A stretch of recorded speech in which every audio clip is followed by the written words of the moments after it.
我尽量在半个小时之内把客厅的书都整理好，一会儿让小生给你放个电影。我整理好之后就上来找你。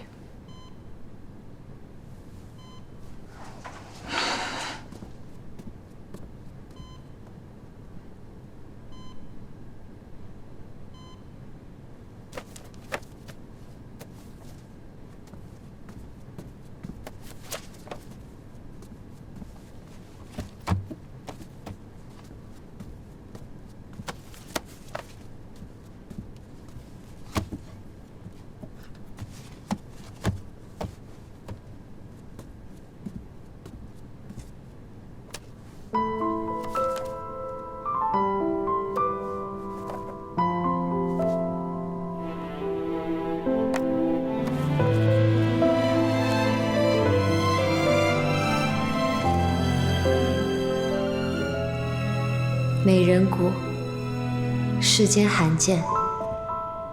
有骨者而未有皮，有皮者而未有骨。世人大多眼孔浅显，只见皮相，未见骨相。周生辰，写这个名字总能想起两个人，一个是你，一个是你名字的缘起。我们聊过几次他，小南城王。这个人的故事让我在广州机场主动认识你，这在过去连我自己都不敢想象。当时你的第一想法是什么？如果是好的，明天告诉我；如果不好，最好说你忘了。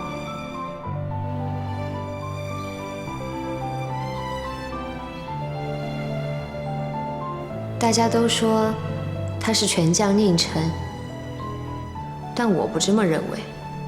所以寻找古籍里的蛛丝马迹，写了这个关于周生辰，关于小南城王的平生。当然，你这个大科学家也许更相信证据。不管如何，把它看完，不看完不许娶我。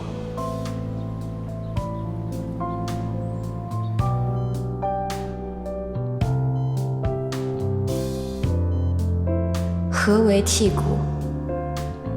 只因他一身美人骨，盛名在外。太子偏就要在天下百姓前剃去他美人骨，小以大成。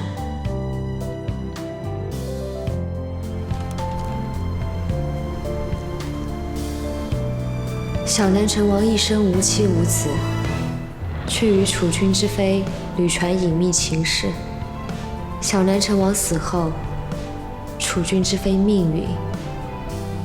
有传闻，他是从王府10丈高楼自缢；亦有传闻，他是自京师城墙一跃而下。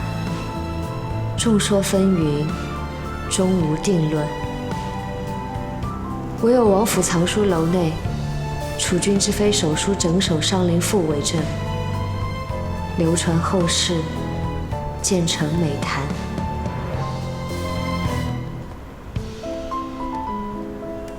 他一生风华，竟在寥寥数语中深埋于世。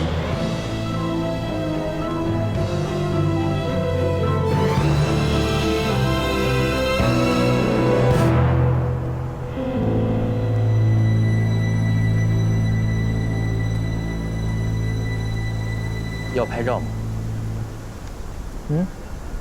看你穿的整整齐齐的，面色也不错。行，我放心了。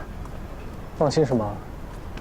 你在这儿坐了多久了啊？你自己不知道啊？我都观察你半个小时了，就怕你想不开。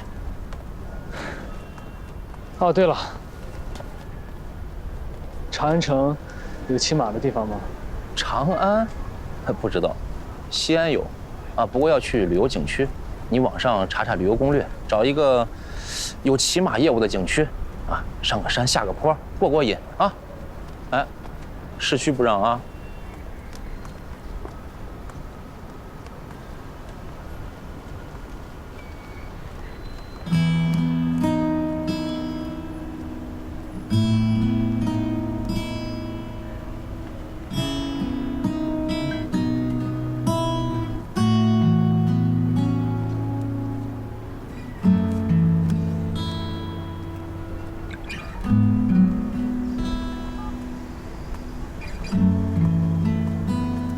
林叔啊，我想回去一天，有一件事情啊，我还没做完。